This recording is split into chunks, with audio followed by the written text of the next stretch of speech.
Good evening. I'm grim. Have you ever convinced yourself you were dying, only to wake up the next morning feeling perfectly fine? We've all done it. A cough becomes pneumonia. A headache becomes a tumor. A strange pain in your side suddenly sends your imagination racing faster than any illness ever could. The mind is a remarkable thing. Sometimes it's our greatest ally.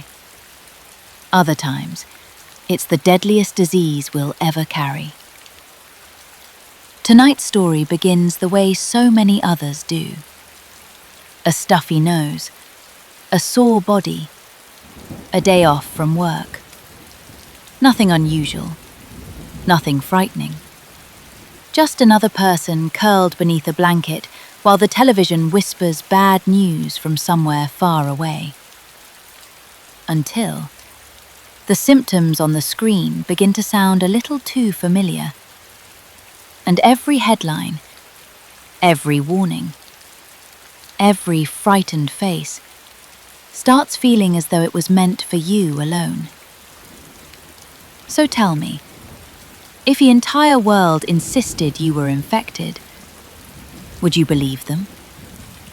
And if no one else could see what you were seeing, would you still trust your own eyes? Lock your doors, turn up the television, and whatever you do, don't look too closely into the corners of the room. You may not like what looks back. This is Sick. I called in sick to work today. Sometimes that's not so bad. My head is stuffy, my body's achy, my hands and legs are kinda shaky. My eyes are weary and sort of blurry. My sinuses, too, have started hurting. My nose is dripping, my stomach bloated. My cheeks, in fact, are kinda swollen. With that, I called in sick.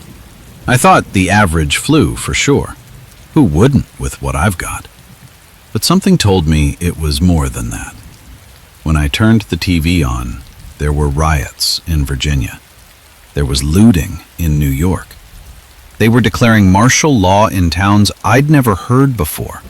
They were interviewing doctors who had learned of a disease, and they mentioned that the plague began in Nashville, Tennessee. Then they interviewed a patient who was pointing at his eyes. He said, "There's spiders all around us. They'll lay their eggs inside us.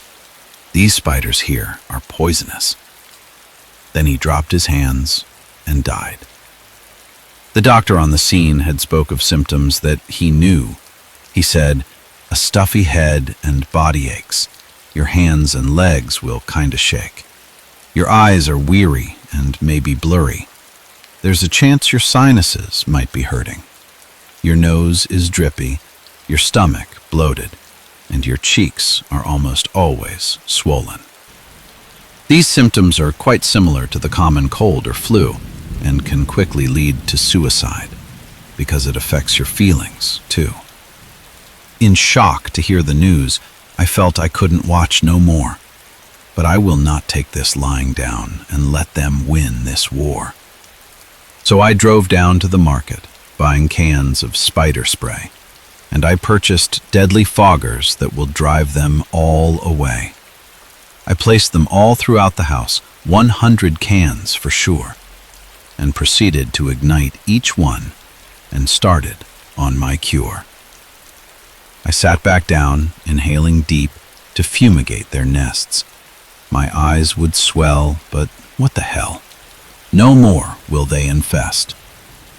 I sat there watching TV as I grinned from ear to ear, shouting out to all those doctors, "Hey, the cure has started here." I started feeling dizzy and my knees came to the floor. I could barely see the TV and my sinuses were sore. With every breath I took, I knew I'd saved another life, and the spider eggs within me will have no chance to multiply. But then I noticed something that had taken me off guard.